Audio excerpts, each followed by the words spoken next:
Assalamualaikum warahmatullahi wabarakatuh. Halo teman-teman semua.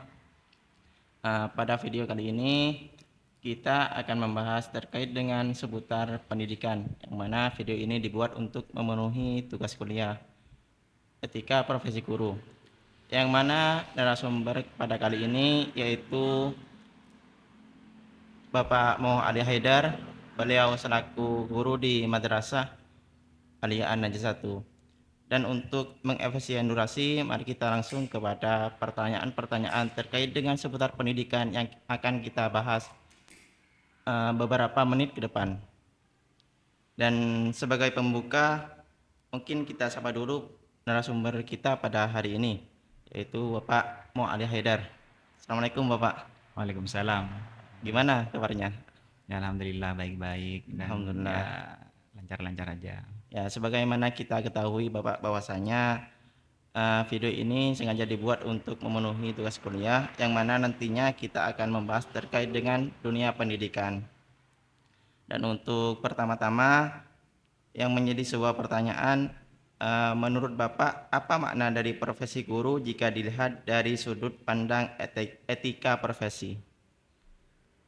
Ya, pastinya teman-teman mahasiswa sudah tahu ya Ya, bedanya etiket sama etika. ya, Etika itu adalah standar fundamental di dalam realitas berkesadaran. Artinya eh, kalau konteksnya itu adalah profesionalisme, maka di sana harus ada kontrak lah, gampangnya gitu. hmm, Karena memang di zaman sekarang etika keguruan itu menjadi satu yang pakem.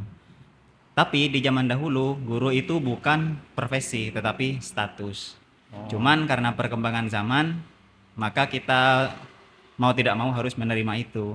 Dulu itu yang ada cuma status guru. Dan kalau kita mau tarik mundur ke zaman dahulu, baik kasta atau guru itu adalah sebuah status, bukan profesi. Jadi dulu guru adalah orang yang mencapai sebuah kesadaran yang tinggi, yang sudah menemukan dirinya sendiri dan disebut guru. Gu itu kekacauan, ru adalah orang yang tercerahkan. Jadi manusia yang masih binatang tetapi sudah berkesadaran, maka menjadi guru. Cuman dalam perkembangan zaman berubah menjadi profesional, berubah menjadi pekerjaan yang profesional lah, profesi gitu. Ada penggajian, ada kontrak, ada RPP, ada yang macam-macam kayak gitu, yang ada sistematikanya lah. Dulu itu enggak ada kayak gitu. oh, baik. Itu saya melihatnya sebagai seperti itu. Berarti seorang guru ini dulunya itu bukan sebuah profesi, Bukan melainkan status. status.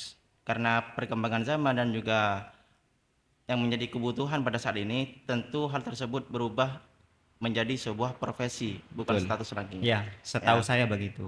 baik. Untuk yang kedua, Bapak, bagaimana Bapak memaknai profesionalisme dalam menjalankan tugas sebagai seorang guru, dan sejauh mana hal itu penting dalam dunia pendidikan saat ini?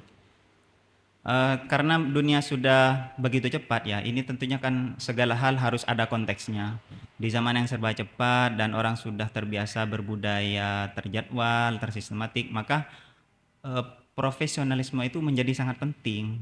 Eh, Contoh kasarnya, contoh nyatanya, bagaimana ceritanya kalau kita tidak memakai profesionalisme ketika mau mengatur jam misalkan.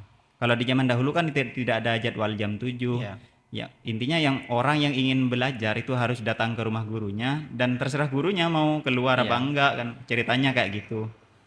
Namun di zaman sekarang yang sudah apa ya penuh dengan informasi dan semacamnya, maka hal itu tidak bisa lagi karena masing-masing orang itu lebih ke berkolaborasi. Dulu memang antara guru dan murid itu sifatnya hierarki dari atas ke bawah, waterfall Mm. istilahnya. Sekarang lebih ke agile istilahnya, lebih berkolaborasi lah antara guru dan siswanya itu bekerja sama untuk menemukan dirinya kayak gitu. Jadi sangat mungkin seperti yang eh, dibawakan oleh Ki Hajar Dewantara, guru ya belajar, yang belajar ya juga guru kayak gitu, sama-sama saling Melengkapi. timbal balik lah gitu.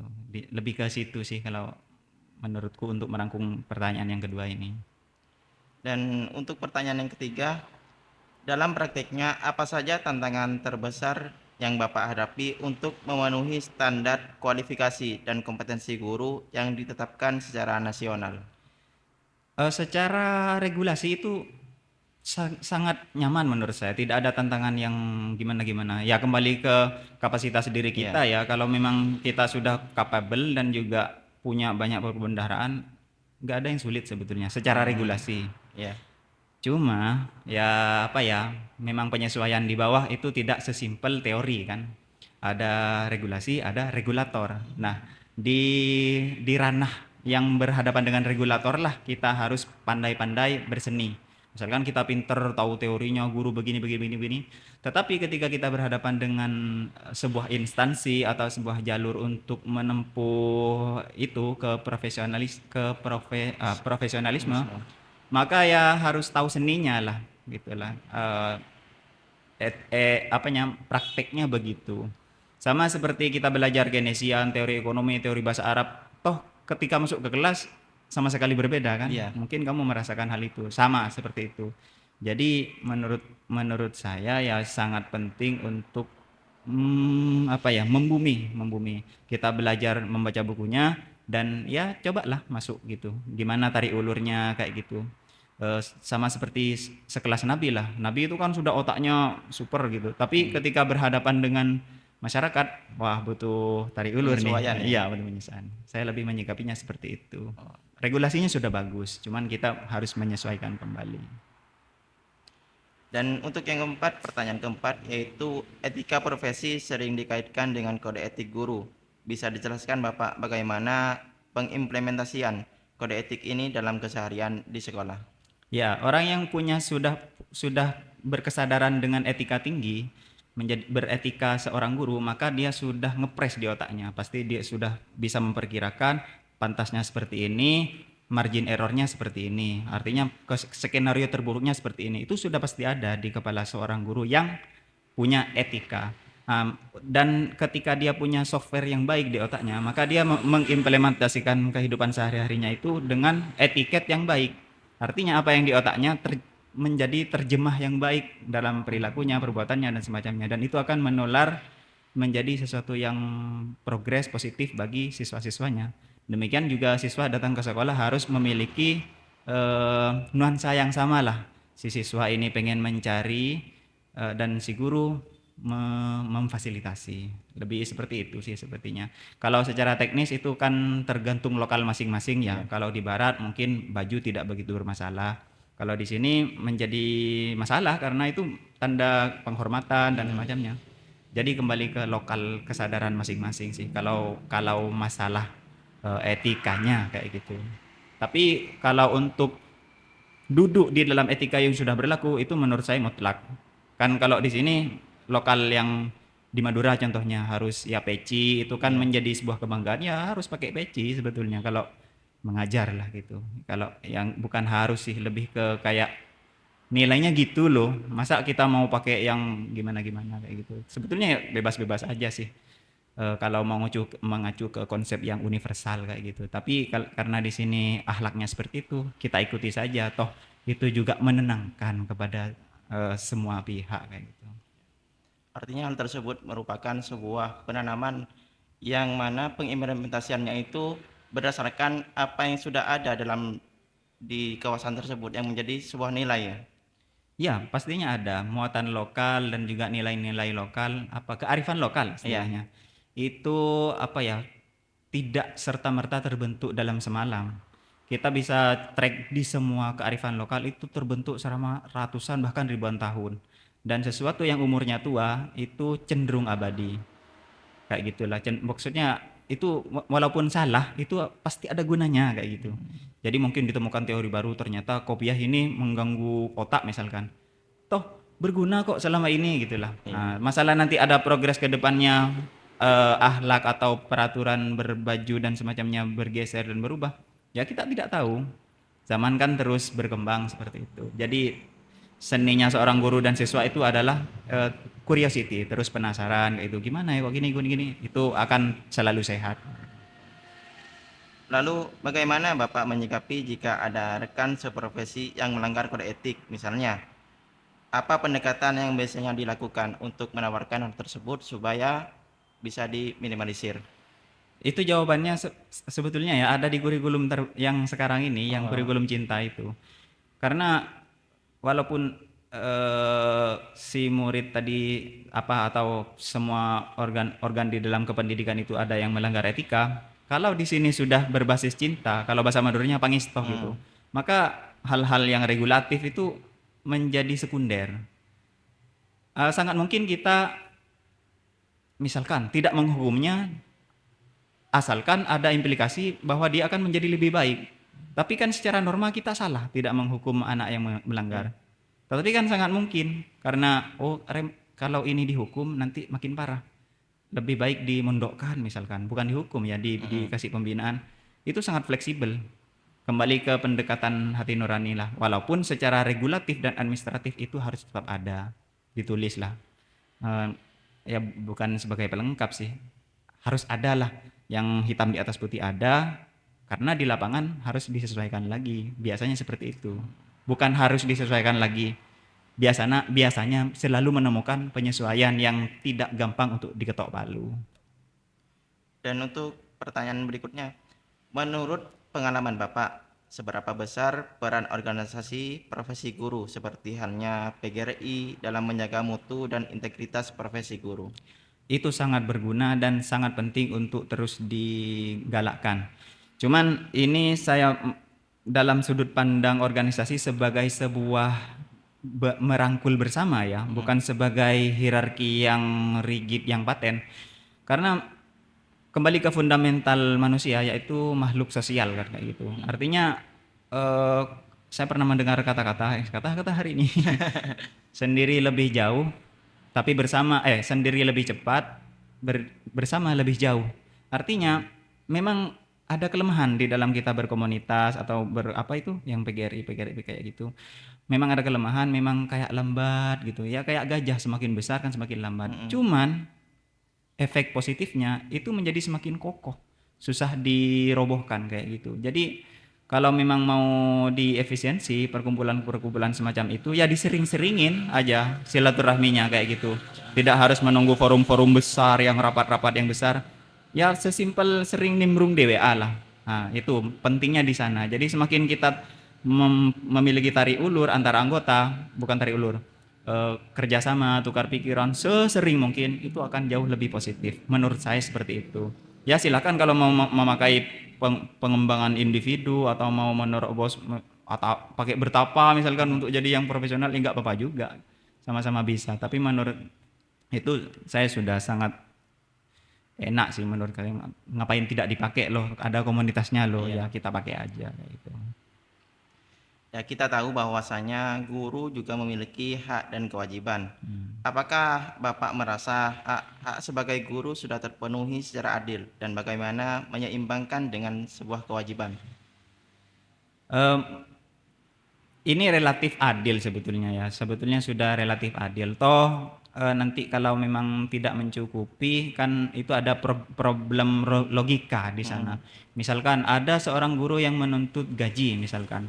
Sedari awal guru itu berangkat dari pengabdian kayak gitu. Makanya kalau ada guru yang menuntut gaji itu ya boleh-boleh saja sebetulnya. Cuman logikanya kan seorang yang mengajari siswanya harus ya oke dulu Mm-mm. dengan dirinya sendiri. Jadi menurut saya kalau memang tidak mau jadi guru ya enggak apa-apa juga gitulah. Kalau memang mau jadi guru harus tahan Iya, mentalitas dan semuanya. Kalau mau kerja sebagai guru menurut saya pribadi ya janganlah terlalu banyak. menuntut ya. Oh iya, maksudnya jadi guru bisa dibilang ndak enak kayak gitu kan. Maksudnya dari kalau kita mau tujuannya hanya tidur-tiduran di dunia ini, menjadi guru sangat tidak enak. Harus bangun malam, baca buku, nonton podcast yang Mm-mm. banyak kayak gitu. Dan sangat tidak nyaman. Tetapi kalau kita melihatnya sebagai sebuah pencarian makna dalam kehidupan, menurut menurut saya pribadi, menjadi guru adalah tempat yang paling paling apa luhur lah. Bukan hanya paling baik, paling luhur. Kayak gitu. Ending-endingnya sesukses apapun, toh pasti ada keinginan di hati untuk kayaknya enak ya kalau diajarkan ke orang kan kayak gitu. Mm-mm. Jadi harus selesai dengan diri sendiri ya ngajar. Rumusnya seperti itu menurut saya. Dalam konteks pencarian standar proses pembelajaran, bagaimana Bapak menerapkan prinsip profesionalisme agar pembelajaran tetap efektif dan bermakna? Kalau untuk saya pribadi ya, saya sifatnya cukup fleksibel. Yang penting jangan menghilangkan fundamental dari kependidikan atau pedagogi. Misalnya yang fundamental itu adalah kesepakatan waktu. Mm-mm. Kita boleh menjadi guru yang super, yang jenius, yang gimana, tetapi kalau jadwalnya nggak ketemu, atau tempatnya malah digeser kemana-mana sampai menghilangkan yang esensi. Misalkan, "Oh, ayo kita sekarang belajar di pantai," misalkan. Tapi perjalanannya sampai sampai setengah jam, 1 jam, itu kan malah menghilangkan Iya, esensinya kayak gitu. Menurut saya yang penting jangan kehilangan fundamentalnya. Masalah pengembangannya ya boleh-boleh saja lah. Terserah kreatif aja nggak apa-apa. menyesuaikan berarti. Menyesuaikan. Ya, iklim belajar yang kondusif sangat penting. Apa strategi yang Bapak terapkan untuk menciptakan suasana kelas yang positif dan mendukung perkembangan peserta didik? Kalau saya punya apa ya penemuan seperti ini, kalau kita sudah tahu si kepribadian anak masing-masing Hmm, itu, entah dengan pakai apalah psikologi treatment atau memakai primbon atau apa itu tanggal lahir, selama itu bekerja itu sangat sangat sangat membantu. sangat membantu. Karena berdasarkan penemuan saya itu masing-masing anak itu tidak sama. Ke bangku ini, satu bangku misalkan ada 2 orang anak, cara ngomongnya A sama B ini bisa sangat jauh Berbeda. berbeda. Cuman identik biasanya anak sebangku itu nggak beda jauh gitu. Hmm, Apalagi sama yang di belakang itu kan geng-geng apa biasanya di iya. belakang kan ya dulu saya juga di belakang kayak gitu. Cuman karena kita sudah mengenal kepada anak-anak kita ya kayak cuman apa ya, kalau kurang dilengkapi, Iya. kalau kelebihan dipotong kayak gitu. Kan kayak gitu kan ya udah transparan kok, Mm-mm. tinggal kita treatment kayak gitulah. Berbeda dengan kalau kita sendiri masih burik cara melihat si anak ini. Oh, ngeblur lah gitu, Mm-mm. nggak tahu gimana ya karakternya, apa plus minusnya, daya tahannya kayak gimana. Kalau kita nggak tahu itu, maka sangat mungkin kita akan memaksa anak di luar kapasitas atau malah menyeleweng dari bakat alami si anak ini. Ya karena sendiri kita tidak mengenalnya. Tapi kalau mengenalnya, materi apapun saya jamin akan lebih relatif mudah untuk diberikan. Artinya hal yang pertama yang menjadi sebuah langkah itu mengenali peserta didik masing-masing ya. Iya, kalau kata buku siapa podcastnya itu Dr. Aisyah ya, Dr. Iya. Aisyah Dahlan, anak itu apa kayu, apakah berkarakter kayu atau logam, itu gergajinya kan beda. Heeh. Kayak gitu. Kalau kita sudah tahu ini gergaji, ini si anak kayu, kita pakai gergaji kayu untuk Kayu. membuat kursi. Kalau anaknya mau dibentuk menjadi kursi, anak yang dari logam mau dibentuk menjadi kursi, maka kita ya beda alatnya, Mm-mm. bawa gergaji besi sama las gitu. Iya. Kalau yang kayu, paku sama lem kayak Lem. gitu. Kayak gitu. Dan untuk pertanyaan yang terakhir, bagaimana Bapak melihat pentingnya pendidikan profesi guru atau PPG dan pengembangan diri berkelanjutan dalam meningkatkan kualitas guru di masa depan? Sangat penting menurut saya. Saya mendukung pemerintah terus-terusan untuk menggembleng sistematika yang seperti ini. Walaupun seperti yang sudah saya katakan dari tadi, butuh penyesuaian yang dinamikanya itu mungkin sangat cepat ya untuk zaman sekarang. Karena perkembangan apa dunia ini tidak hanya ada 3 entitas. Kan Mm-mm. dulu itu ada komunitas, ada Komoditas. komoditas, terus ada komunikasinya. Sekarang itu ada makhluk baru kayak AI, blockchain. Nah, Hmm, itu mungkin lebih saran saya ya, sok-sok menyarankan iya. pemerintah ini. Permintaan ke pemerintah lebih diarahkan ke sana. Toh itu juga tidak akan mengurangi kredibilitas guru. Malah menurut saya sebuah keniscayaan seorang guru itu harus AI setiap hari. Harus menurut saya. Cuman ada yang kan enggak lah mau mengejar orisinilitas dari si gurunya atau apanya. Ya terserah enggak apa-apa. Kalau saya pribadi PPG ini lebih diarahkan ke family gathering di mana kita sudah dihujani informasi, dihujani alat-alat untuk berpikir, AI seperti ini.